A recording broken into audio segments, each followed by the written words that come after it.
Hello, everyone. It's me. I am Mohamed Eldahshoury. I am the CEO for Hassan Allam Construction. We are delighted as Hassan Allam to be participating in the Big Five. It's not the first time for us to participate in the Big Five. However, it is very essential for us because it gives us opportunity to communicate and to see the latest updates for the construction industry. Let me start by just giving you a brief on what I'm going to talk about. For sure, we are talking about the COVID-19 and the impact of the COVID-19 and how we managed it, or how we are working on it right now, and how we are transforming our way of managing our business during this period. The key points, we'll talk about the manpower and how to manage the indirect costs, the cash management, revisiting procurement strategies and best deals, and so work selection, including the investments in the PPP projects and all sort of investments in the projects. First, I'd like to give a brief about Hassan Allam Construction. We are a firm with a great history in Egypt and the MENA region, with more than 84 years of history since 1936. During 84 years, the company had faced lots of challenges and passed through similar tough occasions, and every time it turned back to be stronger.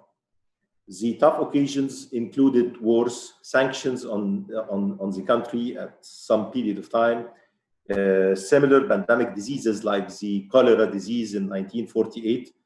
We read about our history and we listen to the stories, and we have seen how our company managed to pass through all this, mainly by, and it was all through our people.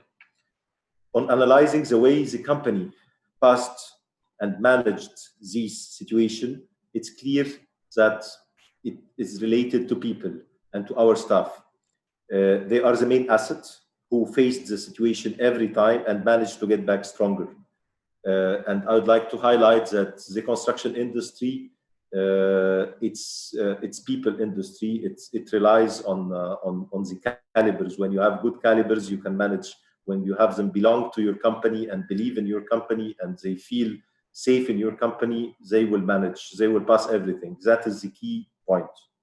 The history we have and our position in the market put huge obligation on us toward the industry in the region and toward our company and staff.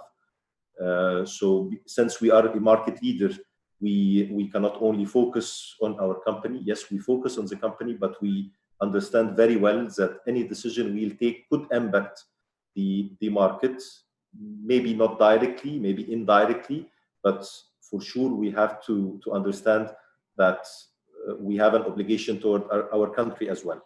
That is very important for us. Same here. Once the COVID-19 hits the world and started to impact and started to move from one country to another until it reached Egypt and the other countries we are active in, like Saudi Arabia and Algeria and Gambia and other places we are working in around the world, we immediately formed a crisis management committee from the top management, and we included some of the key persons in the organization, and we also we suggested to our teams to form a subcommittees for up to the project level. So we have like a chain of command, and everyone became responsible and involved in the decisions we are taking. And this, I'm talking about this management committee. It was working 7 days a week, 24/7, because for sure we were facing some cases that needs full attention from our side. And also in this committee, it was responsible for the strategy for the communication with the clients, with the stakeholders, and above all, with the employees and staff, because the communication is very important, as I mentioned. The first decision the company took is that all our plans and all our efforts will work toward keeping all our staff.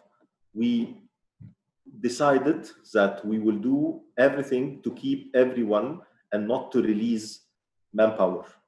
And also, thanks God, and also we appreciate the efforts of our clients and the government that it didn't stop the projects, and everything was working.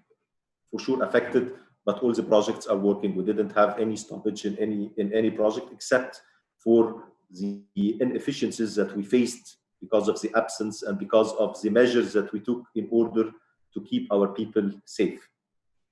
We worked directly in 5 main areas. First of all, we started to take all measures to keep our staff safe through regulations in our offices and our sites, through proper social distancing, sanitizations, gates for sanitization for all the projects, and also, which is one point is very important, is proper and accurate tracking sheets for any cases or anyone who has any symptom from our employees.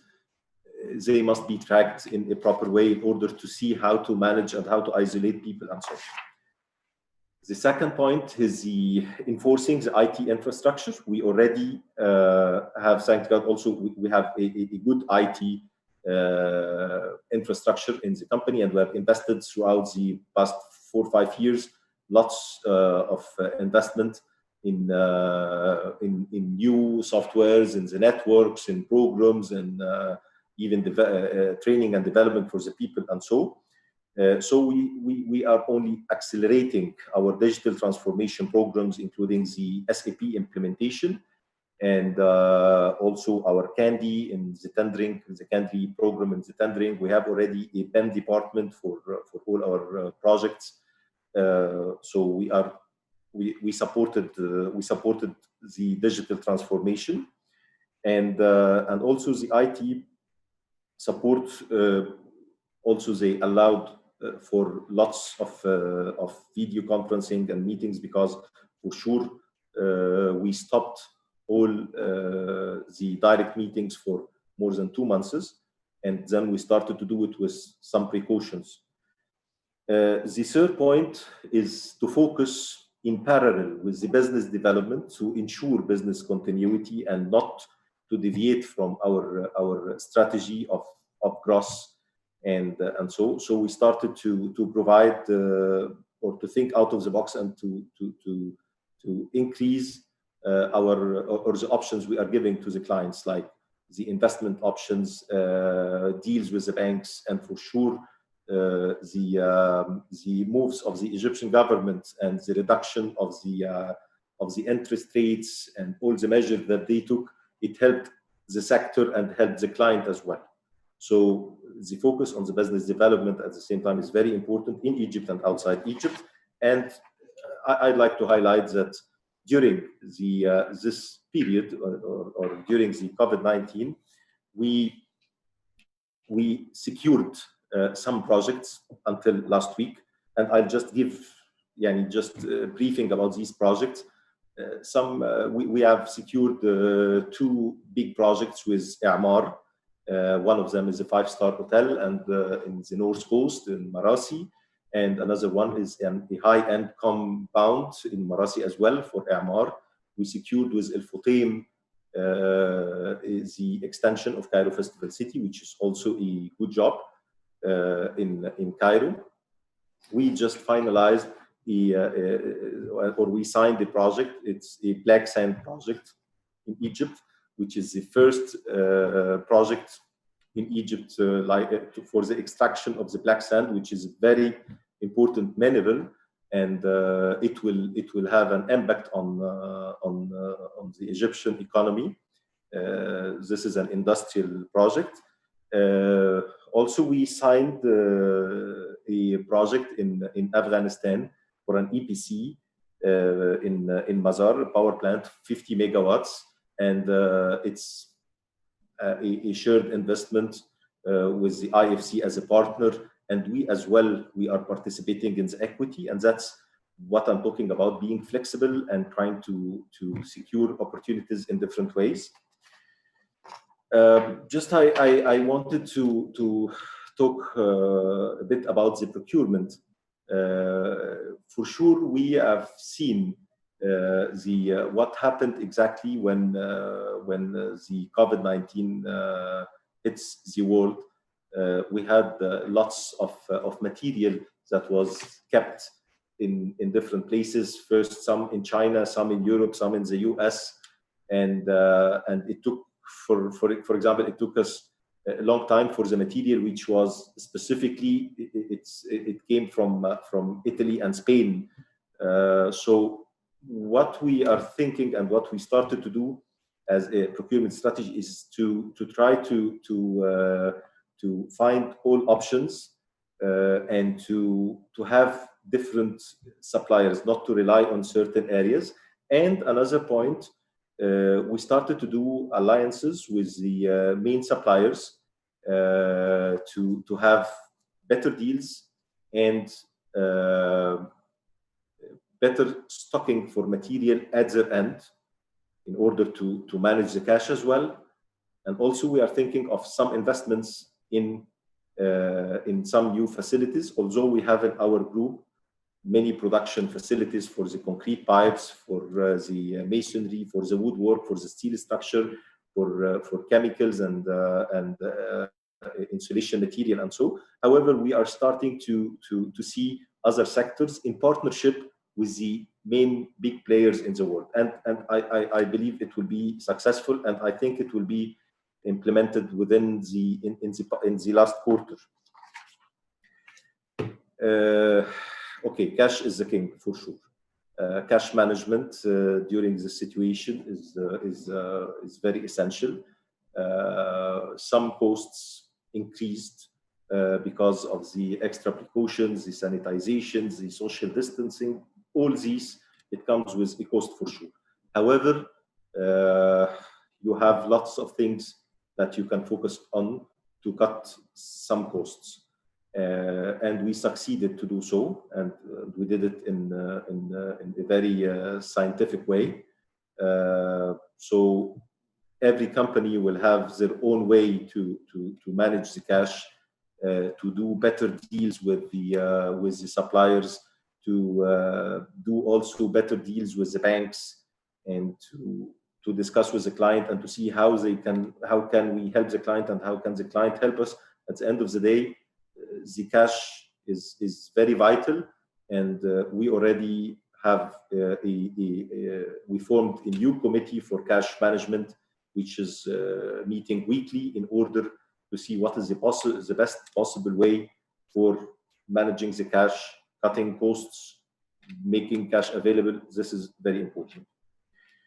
Okay, doing all these, we believe that our people are our main asset, and if we ignore the training and development, it will be a problem.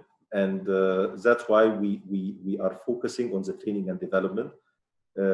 We had many approaches for online trainings with different entities, and the latest was a deal or an agreement that we signed with LinkedIn for different programs and assessments, and it provides us with more than 10,000 courses, and it's for all or across all our departments and our workforce, starting from the accounting, engineering, document controlling, planning, and all departments. And we already started, and the good thing is that people are participating, and we are following it up, and we have also follow-up meeting about for the training and development to see the impact of it as well.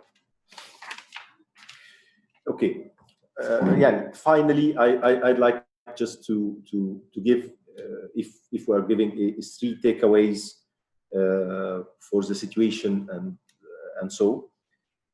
First, I'd like to give an advice to all industry leaders is not to overreact during managing such situation. the problems that this pandemic, it has lots of things around it and details, safety issues, many details. This may shift the focus of the company from the overall strategy. So we shouldn't overreact. Yes, we should focus on dealing with the pandemic, on dealing with the COVID and so, but at the same time, you have to focus on your business and you shouldn't be shifted from the main strategy for the company. That is number one, and it is general talk. Every company can do it with their own thinking and way. Second thing is the communication. This period of uncertainty, lots of rumors are going here and there, and the communication is vital, first to the staff, second to the clients, and to all stakeholders, because rumors could destroy anything. So you should be very transparent, and everyone must understand very well what is the company plan. The last thing is also a generic one, but you have to think outside the box. Nothing will remain as it is. So the normal way of managing the business will no more, it will no more continue like this.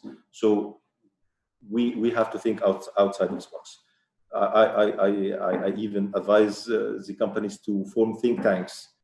It will help to get ideas from everyone. Some ideas could come from someone not from the top management or whatever, but you have to consider it. That is very important, and you have to involve people on these ideas, because people they have very, very, very good and new ideas. Okay, the COVID-19 will definitely change the entire industry, but in my point of view, I view it as a positive impact. Firms will accelerate digital transformation and will rely more on the IT solutions.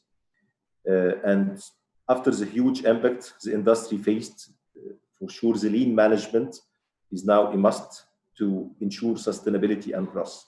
This is vital and important. So that's it, and I welcome your questions and ideas, and thank you very much. Thank you.